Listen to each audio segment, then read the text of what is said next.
The mining colony of Kepler 442b had seen better days. What started as a promising settlement on the edge of known space had slowly deteriorated into a forgotten outpost, where only the desperate or the brave dared to venture.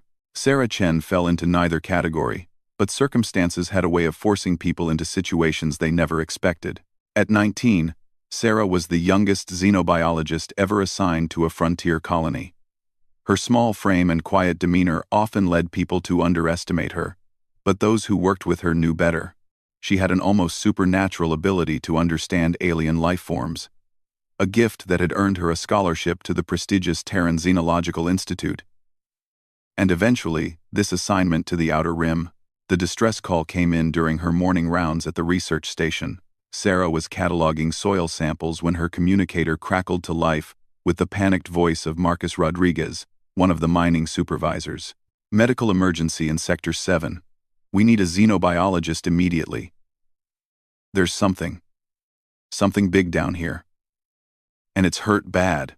Sarah grabbed her emergency kit and raced toward the mining tunnels. The colony's chief medical officer, Dr. Patterson, was already suited up when she arrived at the entrance to Sector 7. What exactly are we dealing with? Sarah asked, checking her environmental suit's seals. Dr. Patterson shook his head grimly. The miners broke through into a natural cavern system about 2 hours ago. They found something inside, something alive. Rodriguez is refusing to let anyone near it except medical personnel. The descent into the mines took 20 minutes. As they traveled deeper underground, Sarah noticed the temperature readings on her suit climbing steadily. By the time they reached Sector 7, the ambient temperature had risen to nearly 40 degrees Celsius. Marcus Rodriguez met them at the tunnel entrance, his face pale despite the heat. Behind him, Sarah could see other miners gathered in small groups, their voices hushed and their expressions troubled. It's about 50 meters into the cavern, Marcus explained. We were following a promising vein of tritanium when we hit the cave system. The moment we broke through, we heard sounds, painful sounds. Sarah followed Dr. Patterson through the rough-hewn tunnel and into the natural cavern beyond. The space was vast, easily large enough to house a small spacecraft. Ancient rock formations created dramatic shadows in the light from their helmet lamps. But it was the sound that hit Sarah first. Low, rhythmic moaning echoed through the chamber, a sound so filled with pain and despair that it made Sarah's chest tighten with sympathy. As they moved deeper into the cavern, their lights began to illuminate something that defied immediate understanding. At first, Sarah thought she was looking at a crashed ship. The object was easily 30 meters long, with a metallic sheen that reflected their lights in strange ways. But as they drew closer, she realized that what she had taken for hull plating was actually scales. What she had mistaken for landing struts were actually legs, and what she had assumed was a damaged sensor array was actually a magnificent head, easily 3 meters long, with eyes that tracked their movement despite obvious pain. "Dear God," Dr. Patterson whispered. "It's a dragon." The creature was unlike anything in the xenological databases. Its body was serpentine but powerful, with 4 legs ending in claws that had gouged deep furrows in the stone floor. Wings that might have spanned 60 meters when extended were folded tightly against its body, several of the delicate wing membranes torn and bleeding. But it was the creature's coloring that took Sarah's breath away. Its scales shifted from deep emerald at the head to brilliant gold along its spine, with veins of silver running through the pattern like lightning frozen in time. The dragon's breathing was labored, and Sarah could see multiple wounds along its flanks. Some appeared to be burn marks, while others looked like puncture wounds from energy weapons. Most concerning was a large gash along its left side where something had torn away several scales, exposing the flesh beneath. "How long has it been here?" Sarah asked, her voice barely above a whisper. "Based on the blood patterns, at least several days," Dr. Patterson replied. "Maybe longer. The question is how it got here, and why it hasn't moved." As if responding to their presence, the dragon's great head turned toward them. Sarah found herself looking into eyes the color of molten amber. Eyes that held an intelligence she had never seen in any alien species. For a moment, human and dragon regarded each other across the cavern floor. Then the creature spoke. The words came not as sound but as images and emotions that flooded directly into Sarah's mind. She saw flashes of star battles in the void of space, ships with technology far beyond human understanding locked in combat. She felt the dragon's confusion and pain as its own kind turned against it, casting it out for reasons she couldn't fully grasp. Most powerfully, she felt its profound loneliness and its resignation to death. Sarah staggered under the weight of the mental contact, but she didn't break the connection. Instead, she reached out with her thoughts, projecting the only thing she could: compassion. The effect was immediate and dramatic. The dragon's eyes widened, and its breathing seemed to ease slightly. Dr. Patterson grabbed Sarah's arm. "What just happened? Your bio reading spiked off the charts." Sarah struggled to find words for the experience. "It's telepathic. It's been trying to communicate, but there's been no one to hear it." "Doctor, it's dying." Dr. Patterson activated his medical scanner and began taking readings. The results were grim. Severe blood loss, multiple organ damage, and extensive trauma to the wing structures. Whatever did this to it used weapons specifically designed to cause maximum pain while keeping it alive. "Torture," Sarah said quietly. "Someone tortured it." The dragon's mental voice touched her mind again, weaker this time but still clear. Through the connection, Sarah began to understand the creature's story. It was called Zephyr, and it belonged to a race known as the Drakmori. They were ancient beings, old when humanity was still learning to make fire. The Drakmori had once been peaceful explorers, using their natural ability for spaceflight to map the galaxy and catalog its wonders. But something had changed in recent centuries. A faction within their society had embraced conquest over exploration, domination over understanding. Zephyr had spoken against this new philosophy and had been branded a traitor. The wounds it bore were not from battle but from punishment, inflicted by its own kind before they abandoned it to die on this remote world. Dr. Patterson's readings became more urgent. "Sarah, whatever connection you have with this creature, you need to understand that it's dying. I estimate it has maybe 12 hours left, probably less." Sarah felt tears streaming down her face inside her helmet. Through the mental link, she could feel Zephyr's acceptance of death, but also its gratitude for her presence. It had expected to die alone, unmourned, and forgotten. Her companionship in its final hours was more gift than it had dared hope for. "There has to be something we can do," Sarah said. "Dr. Patterson shook his head. "Even if our medical bay was equipped for a creature this size, which it isn't, I wouldn't know where to begin. Alien physiology is your department, not mine." Sarah closed her eyes and focused on the mental connection with Zephyr. Through their link, she began to sense the dragon's biological systems. The Drakmori had evolved from creatures that could survive in the vacuum of space, their bodies capable of extraordinary self-repair when provided with the right conditions.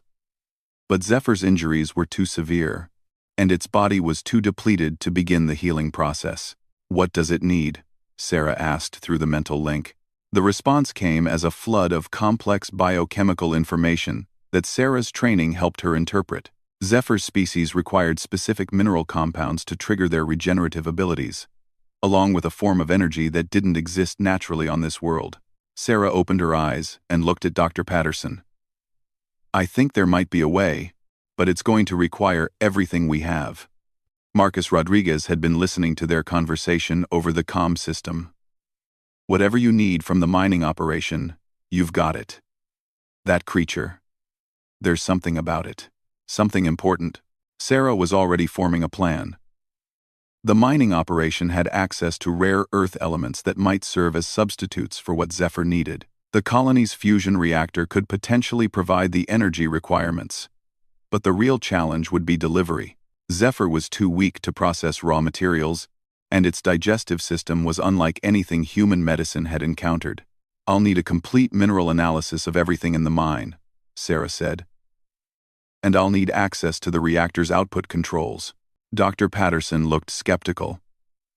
"Sarah, even if you can gather what it needs, how are you going to administer treatment to a creature that weighs several hundred tons?"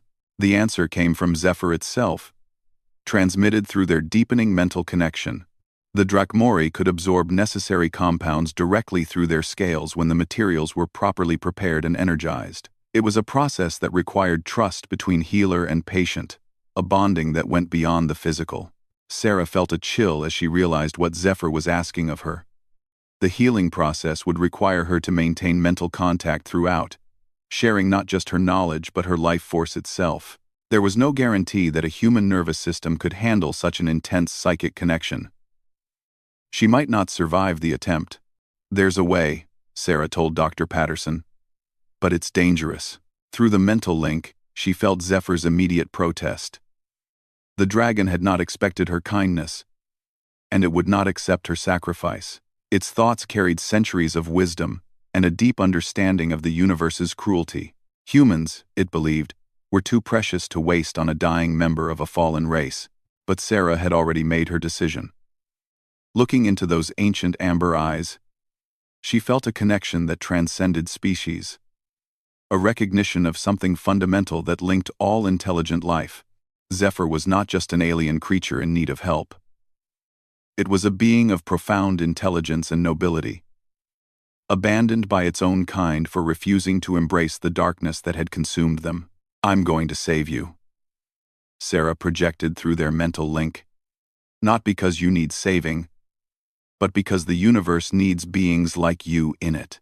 As she prepared to return to the surface to gather what they would need, Sarah felt Zephyr's overwhelming gratitude wash through her mind. For the first time in centuries, the ancient dragon experienced something it had almost forgotten: hope.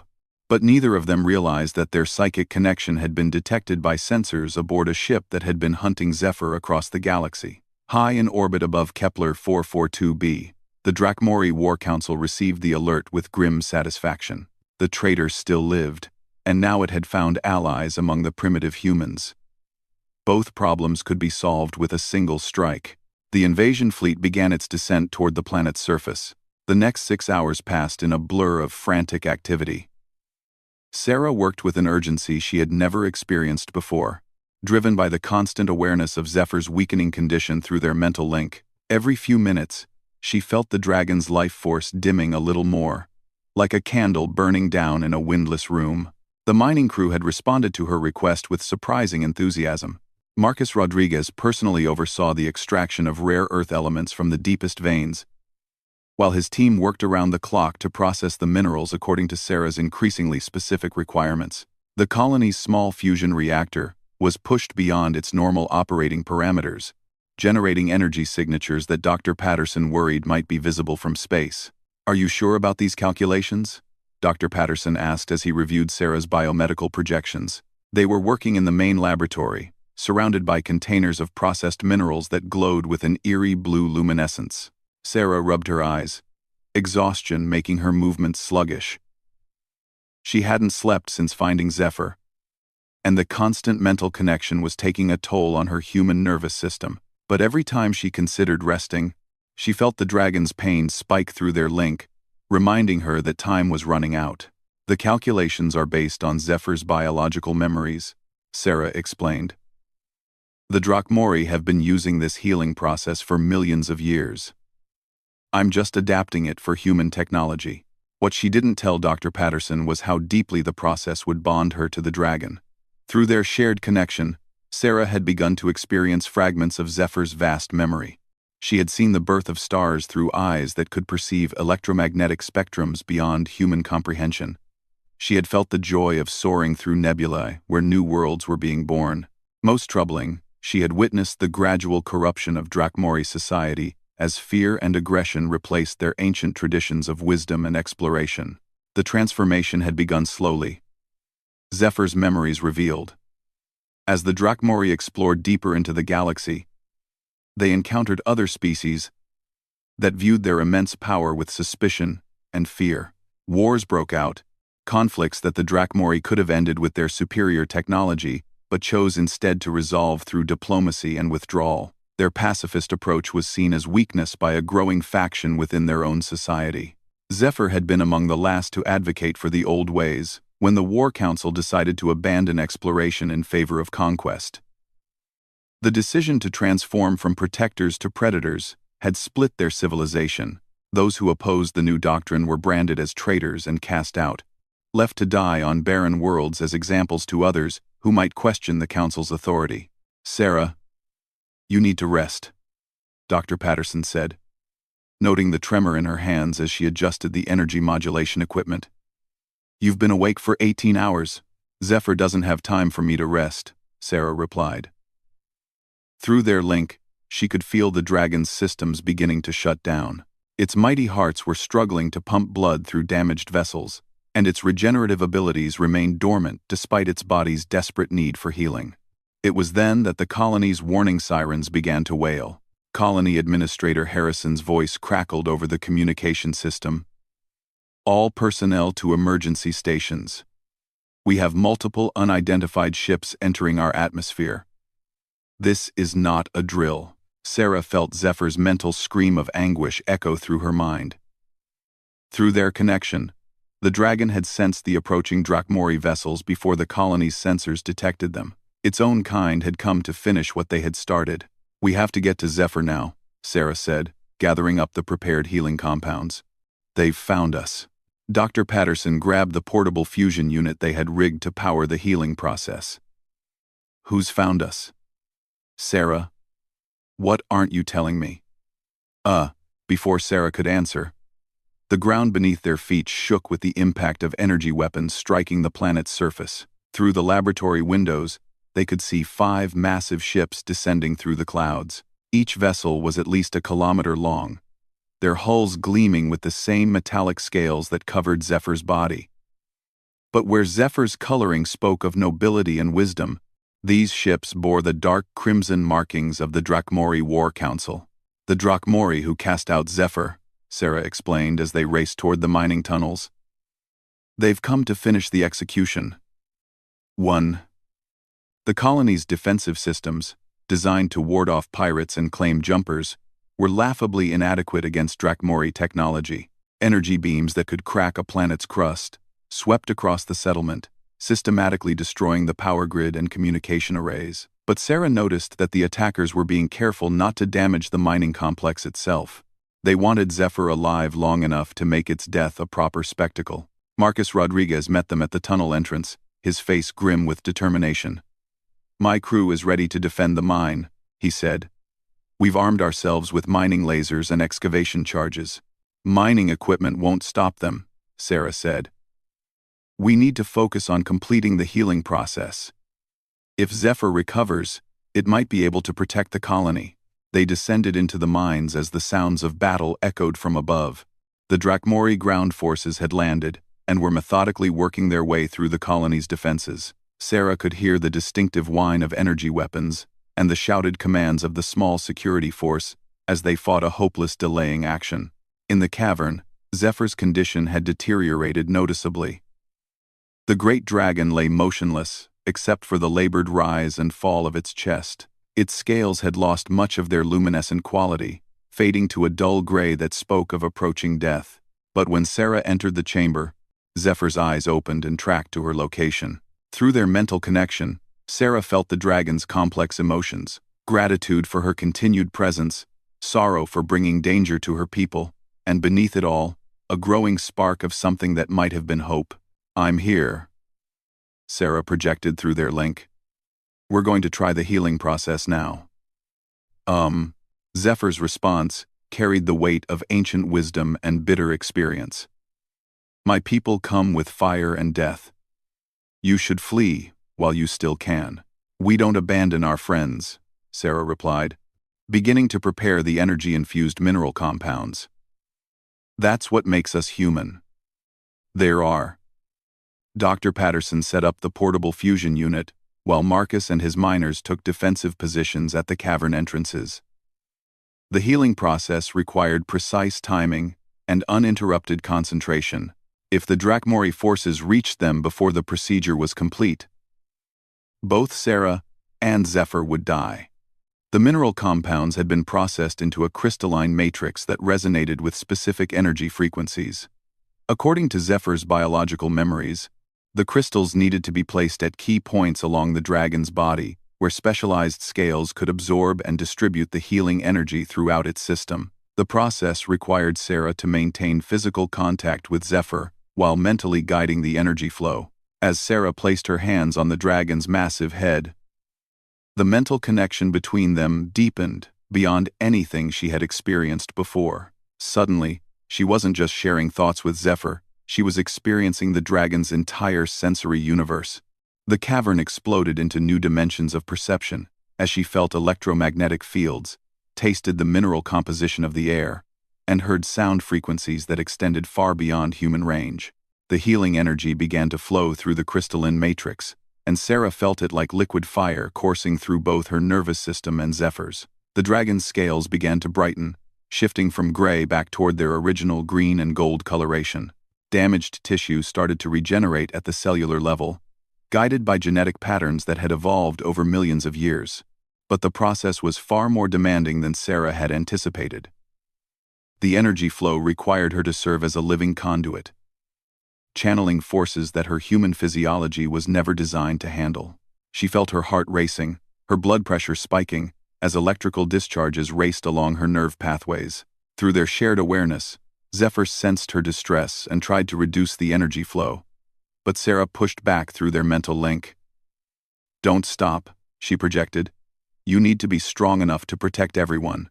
Above them, the sounds of battle were growing closer.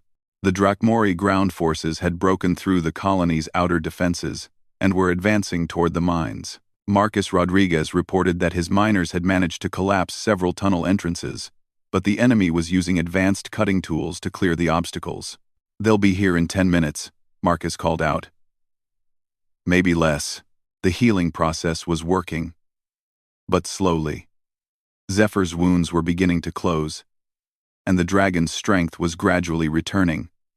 But full recovery would take at least another hour, time they didn't have. Sarah made a decision that went against every survival instinct she possessed. Instead of trying to moderate the energy flow for her own safety, she opened herself completely to the healing current. The effect was immediate and overwhelming. Power surged through her body like lightning, burning along nerve pathways and threatening to stop her heart. But the energy flow to Zephyr increased dramatically, accelerating the healing process beyond what should have been possible. Through their shared consciousness, Sarah felt Zephyr's alarm as it sensed what she was doing. The dragon tried desperately to reduce the energy transfer, but Sarah held the connection open through sheer force of will. "This is my choice," she projected through their mental link. "Sometimes humans choose to sacrifice for others. It's who we are." Zephyr's response carried emotions that had no human equivalent, a mixture of awe, gratitude, and profound respect for Sarah's courage. In all its centuries of existence, the dragon had never encountered a species willing to risk individual survival for the welfare of others. The Drakmori had once possessed such nobility, but they had abandoned it in favor of personal power and racial superiority. The energy flow reached a crescendo that pushed both human and dragon to their limits. Sarah felt her consciousness beginning to fragment under the strain, but she held on long enough to sense Zephyr's successful transition into active regeneration. The dragon's wound sealed completely, its damaged organs restored to full function, and most importantly, its strength returned to combat readiness. As the energy flow finally stabilized and began to diminish, Sarah collapsed beside Zephyr's massive head. Her body had been pushed far beyond its limits, and she could feel her life force ebbing away like water through her fingers.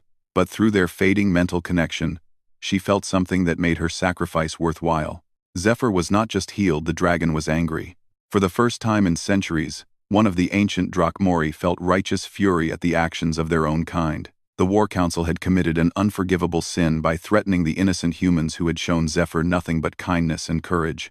Such behavior violated everything the Drakmori had once stood for, everything they should still believe in. As the first Drakmori soldiers broke through the collapsed tunnel barriers, Zephyr rose to its full height for the first time since Sarah had found it. The dragon's scales blazed with renewed luminescence, and its eyes burned with the fire of justice long delayed. The ancient protector had awakened, and it was time to remind the War Council what a true Drakmori could do when defending those under its protection. The cavern erupted into chaos, as the first wave of Drakmori soldiers breached the tunnel entrance. They moved with the fluid grace of beings adapted for both ground combat and zero-gravity operations, their scaled armor gleaming with built-in energy shields and weapon systems. Each soldier stood nearly 3 meters tall, their reptilian features bearing the same basic structure as Zephyr but twisted into expressions of cold efficiency and ruthless purpose. They had expected to find a dying exile, easy prey for their advanced weapons. Instead, they found themselves facing a fully restored dragon, whose eyes blazed with the righteous fury of betrayed ideals. Zephyr's roar shook the entire cavern system, a sound that resonated not just through the air but across multiple dimensions of space-time. The Drakmori soldiers, trained to feel no fear, actually stepped backward as they recognized what they faced. This was no longer the broken exile they had tortured and abandoned. This was Zephyr the Truth-Seer, one of the most respected warriors in Drakmori history, fully healed and righteously angry. The dragon's mental voice thundered across the cavern, speaking in the ancient Drakmori language that carried the weight of their civilization's lost honor. I name you oath-breakers and betrayers of the sacred trust. You have fallen so far from wisdom that you threaten those who show mercy to enemies. The lead soldier, his armor bearing the crimson insignia of the War Council's elite guard, raised his weapon. You were cast out for weakness, Truth-Seer. Your words hold no authority here. Zephyr's response came not in words but in action. The dragon moved with a speed that seemed impossible for something so large, its massive form flowing like liquid mercury across the cavern floor. The lead soldier's energy weapon discharged harmlessly against scales that now blazed with protective energy fields. Zephyr's clawed forelimbs struck with surgical precision, crushing the soldier's weapon while carefully avoiding lethal damage to the warrior himself. I do not kill my own kind, Zephyr announced, its mental voice carrying to every Drakmori in the tunnels. But I will defend those under my protection with all the power at my command. The battle that followed was unlike anything the human witnesses had ever imagined. Zephyr fought with a combination of raw power and tactical brilliance that spoke of countless centuries of experience. The dragon's movements were perfectly calculated to neutralize threats while minimizing casualties, even among enemies who showed no such restraint. Marcus Rodriguez and his miners watched in awe as Zephyr's tail swept through the cavern, creating barriers of stone and metal that channeled the attacking soldiers into defensive positions. The dragon's breath weapon, when it finally came, was not the destructive fire of legend but something far more sophisticated, a focused beam of energy that disabled weapons and armor without harming the beings inside them. But Sarah saw none of this. She lay unconscious beside the portable fusion unit, her body struggling to recover from the massive energy transfer that had saved Zephyr's life. Dr. Patterson worked frantically to stabilize her vital signs while the battle raged around them. Her nervous system is completely overloaded, Dr. Patterson reported to Marcus over the comm system. I don't know if she's going to make it. I don't know if she's going to make it. I don't know if she's going to make it. Through the chaos of combat, Zephyr's mental awareness touched Sarah's fading consciousness. The dragon felt the human's life force slipping away and realized that its healer was dying from the very process that had saved its own life. The irony was bitter beyond expression. As more Drakmori soldiers poured through the tunnel entrances, Zephyr made a decision that would echo across the galaxy for generations to come.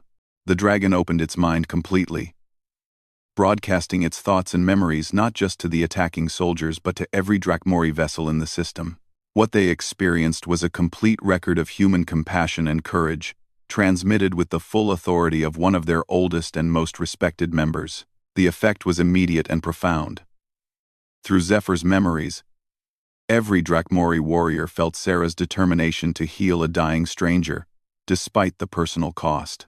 They experienced her willingness to sacrifice her own life to save someone she had known for less than a day. Most powerfully, they felt the pure absence of any expectation of reward or recognition for her actions. For beings who had spent centuries believing that power was the only truth worth pursuing, the revelation was shattering.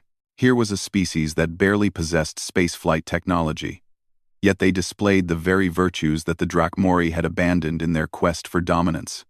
The humans lived the ideals that the Drakmori had forgotten. The The first soldier to lower his weapon was a young warrior who had joined the War Council believing he was serving a just cause. Through Zephyr's shared memories, he saw Sarah's tears as she felt the dragon's pain, her gentle touch as she provided comfort to a creature that could have killed her with a single movement. The contrast with his own orders to torture and execute the exile was too stark to ignore. One by one, other soldiers began to lower their weapons.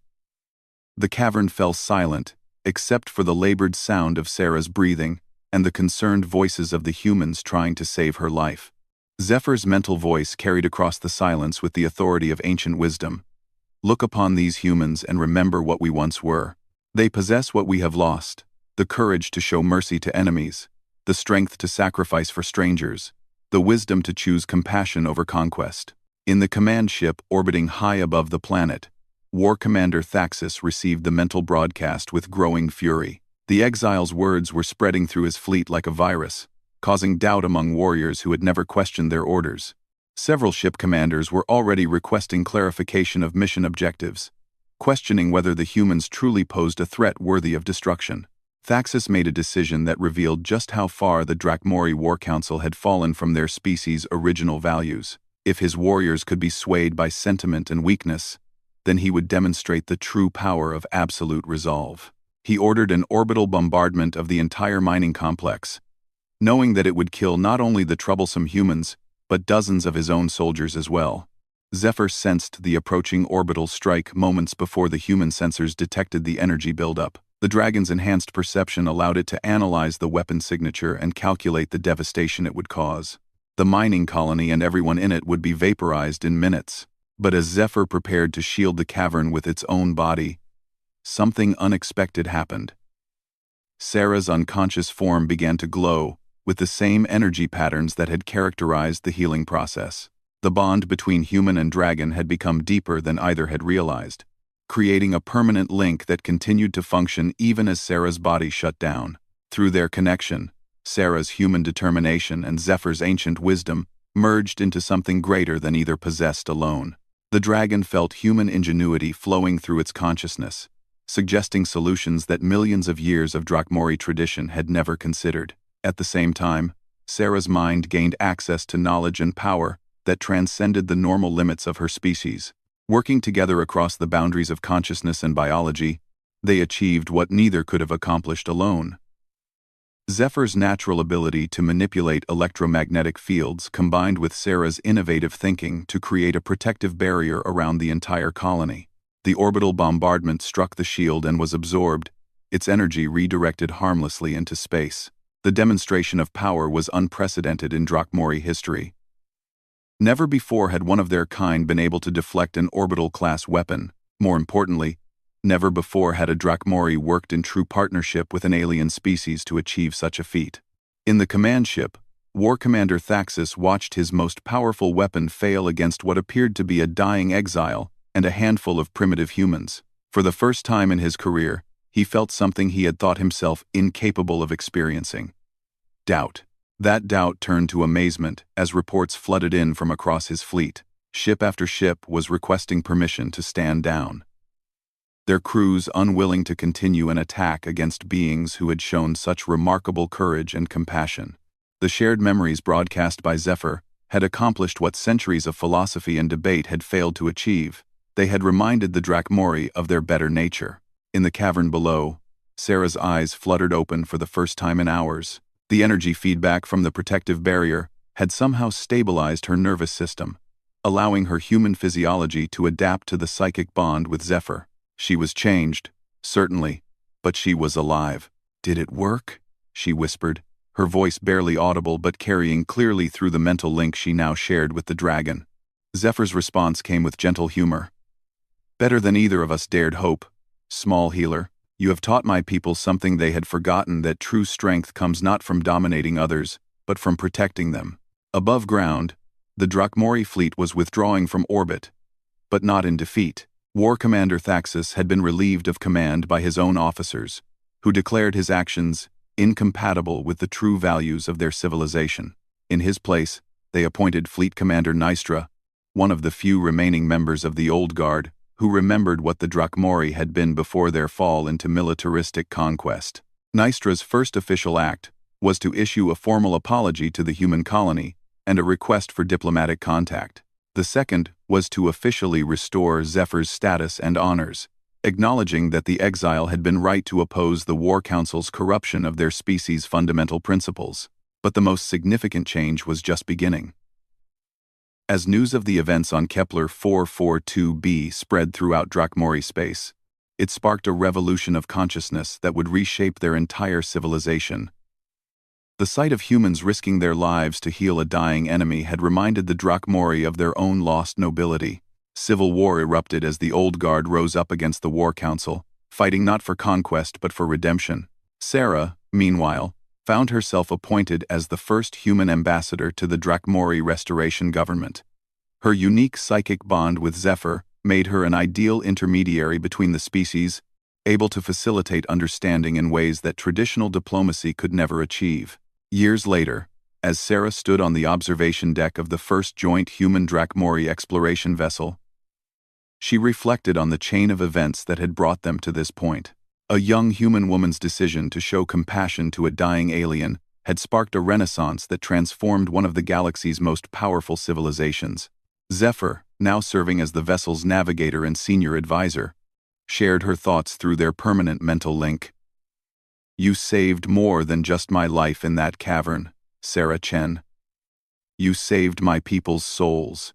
Through the viewport, they watched as human and Drakmori crews worked side by side to explore a newly discovered star system. The future they were building together would be one of cooperation rather than conquest, wisdom rather than warfare. It had all begun with a single act of human kindness toward a suffering stranger. Sometimes, Sarah reflected, the smallest gesture could reshape the destiny of worlds. Behind them, the bridge crew, human and Drakmori working in perfect harmony, continued their mission of peaceful exploration. The galaxy was vast and full of wonders, and they would face its mysteries together, as partners in the endless quest for knowledge and understanding. The age of dragons had not ended, Sarah realized. It had simply found new wings to soar upon the wings of hope, compassion, and the unbreakable bonds that could form between very different species, united in their pursuit of what was right and good.